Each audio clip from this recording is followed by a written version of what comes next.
started my UGC journey about half a year ago, and even though I've been creating content on here for over 5 years, there were plenty of things to learn. So today I'm sharing 15 UGC lessons I've learned so you don't have to. UGC is still very new. It is not too late to start. Definitely first lesson, it's not oversaturated. First of all, oftentimes these campaigns are very specific and brands want to see very specific person. For instance, with a curly hair, or a person of color, speaking certain language, or with kids, or with pets. So many opportunities for people who have cats and dogs, I can't believe it. I do include my kids in the content as long as it's not stressful. Every kind of person is needed, and there is certainly something about you that you can bring to the table, about your appearance, about your experiences, about where you live. For example, I live in a beach town. I do have an ocean not far away from me. Not everybody has access also to a pool, or to like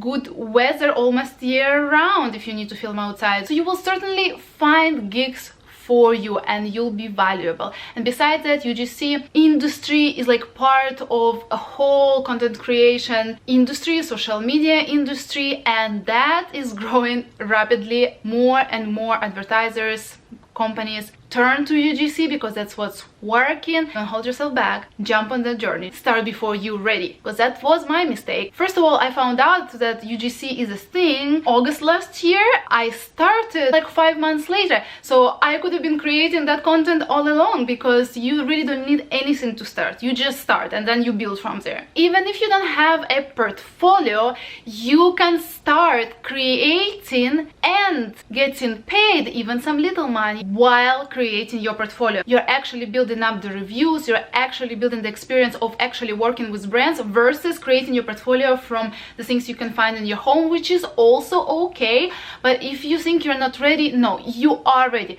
Go register everywhere, put yourself out there. And again, I share more about particular apps that I've used in that previous video. But another lesson I've learned, and kind of mistake I made, you should be advertising yourself as a UGC creator everywhere, on all of your socials. Have your email in all of your bios so that the brands can reach out to you. Post the content you make on your socials. You can create a separate account for that. If you decided to embark on this journey, make it a part of who you are, known right away. This will open up more opportunities for you. I haven't turned on all the notifications on all the apps I've been using, and sometimes I've been missing out on the job approvals, and apparently those jobs go super fast, particularly on Join Brands app. After you apply, then they can pre-approve you, and then you need to do like a final approval that you're ready to do this campaign. And if you don't do that, someone will take it. Also for a reason of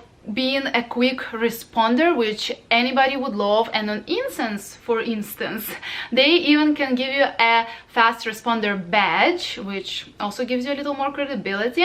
So certainly turn on your notifications on all the apps, check your email, be on the lookout any minute, because these jobs fly fast. The next lesson, if you have an accent like I do, if you are not a native English speaker, you still have a lot of chances to land lots of opportunities, including in your native language, because I've landed a few Ukrainian gigs, Ukrainian UGC creations in Ukrainian language, or with like a sprinkle of Ukrainian language, so to say. If you know Spanish, you have lots of opportunities for sure, and I'm pretty sure any other language as well. I've saw Mandarin, I've saw other ones like French and German. That's just what I've seen. So certainly don't let your accent hold you back.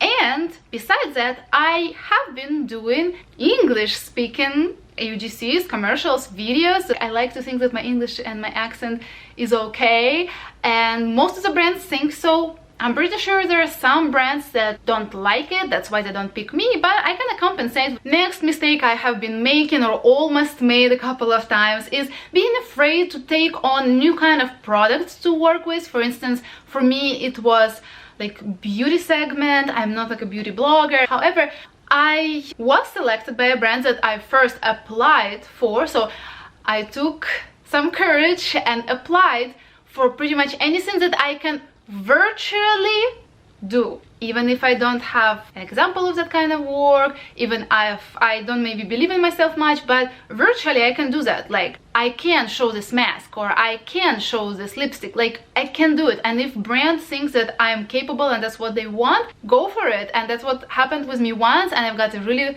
good gig that turned out really well. I was so stressed about it, however I shouldn't have been. And the next lesson and the next mistake is that stress that, at least me, I brought to myself, because I should have asked myself, what can happen if you do not a good enough job? They're just gonna tell you what to redo and what is not right, and maybe you will spend more time on it as you thought you would. And yes, it's not ideal, however, it's experience and practice, and that's exactly what you need to grow. So be courageous, take on new products, believe in yourself, and just apply for anything that you virtually can do. Meaning, like, if they require a pool and you don't have an access to one, of course don't apply for that job. I guess it's common sense, right? So take the challenge. Nothing bad is gonna happen as long as you're genuinely trying to create a good content and trying to comply with all the rules and all the requirements. Like, if you do your best, it's gonna be good. Of course, there is a chance they may leave you a lower review, or maybe they will say you need to refilm everything, and it's just part of the process. It's worth it. A couple more things, mistakes and lessons that are coming out of what we just talked about.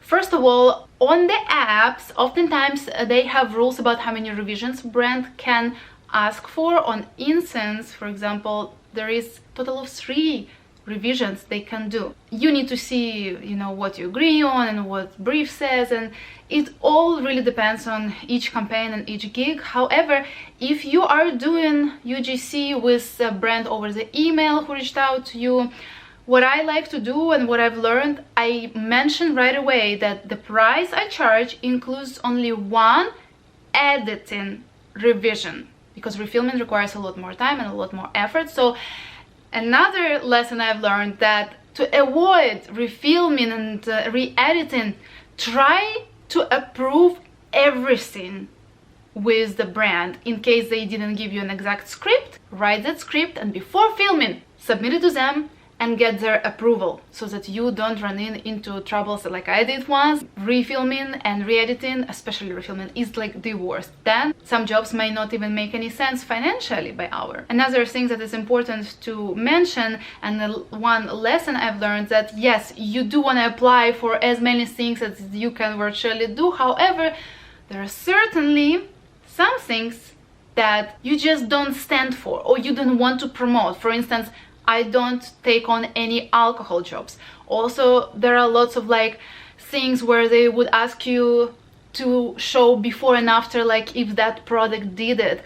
And I don't want to be lying straight up, even though it is like a commercial, but I am a person on the internet who is building her own brand, and I don't want to associate my face with something that is not true, you know what I mean? So if I don't like the product, or I don't like what it stands for, I certainly don't take it on. Like CBDs, friendship apps, even if they pay good money. Another thing that can give you a little advantage as someone who is starting out, in the places where you can beat the price or come up with your own price where it's not already priced gig, definitely bid less.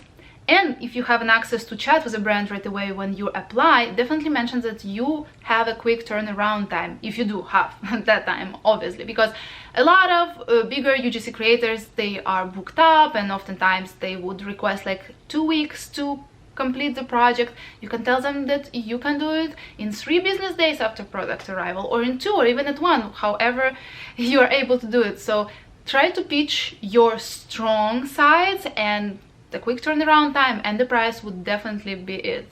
And certainly be humble in the beginning. If you like the product but the pay is low, take it on. The product will benefit you. Get that pay, get that review, get that work into your portfolio. There are some gifted apps that are out there I haven't worked with, but I know they're supposed to be good. There are like $5 jobs, quickish turnaround and less pressure. And talking about pressure, get ready for some pressure to be put on you by some brands. They might start pressuring you about the timing, when it's gonna be ready and how is it going, and all of that kind of stuff. And for example, I had a situation where the product been delivered kind of late, and then they told me that they want the content being ready like tomorrow, but that's not what we agree on. We agreed like a week after product arrival. And so just stick to what you agreed on. Definitely be mindful of the timing, but be strong, keep cool, be professional. Don't sacrifice your family time, don't sacrifice anything to just meet somebody else's deadline. Some people like me have this tendency. I'm working through that. Also about the price, some brands can come back to you where you beat the price or told them your price over the email or on some other platforms. They can say it's too much. In the situation where they would come back with their budget and say, no, that's too much, we only have $100 to spend on this campaign, and I tell them, okay, I have this option for you, like less effort task, less effort UGC or partnership for YouTube or anything like that. So I offer them either a bundle of things to make a deal, or offer them a content that is cheaper. Obviously I come from how long it's gonna take me to do it, and do I post it somewhere or not, is there raw footage, like basically it comes down to how much I want to charge per hour for this kind of job. And it always differs because there are different brands, there are different circumstances, I have different availability, whether the kids are involved, what kind of product I'm getting, as well as the pay. So if they let you know what kind of budget they do have, then you can tell them, you know, I can offer you this for this price. But if they just say, no, like it's too much or something like that, you say, well, when you do have a budget, we can work together. So stay strong, try to give them deals, but don't work for less just because they say that that's too much. You need to do your research of markets. There are plenty of articles about how much UGC costs. You see the prices on the apps. You should be realistic about where you are in your UGC journey and about your skills, and just grow from there. And I heard some good tip from another content creator on here. She said, this is how I know that I charge too little, when the brands don't negotiate and just say okay to my price. So that's when she adds another 10% on top usually. And oftentimes that would do more with like partnerships, because UGC has more of a common sense pricing. UGC where like you don't post on any social media, you just create content for brands and give it to them. When it comes to social media, every content creator sets their own prices, and it's very hard to tell who charges what. You will get a feel of it eventually, especially based on the deals that you will start landing. I believe in you. You'll be a great UGC creator. Check out some helpful links down below, and I will see you in this video.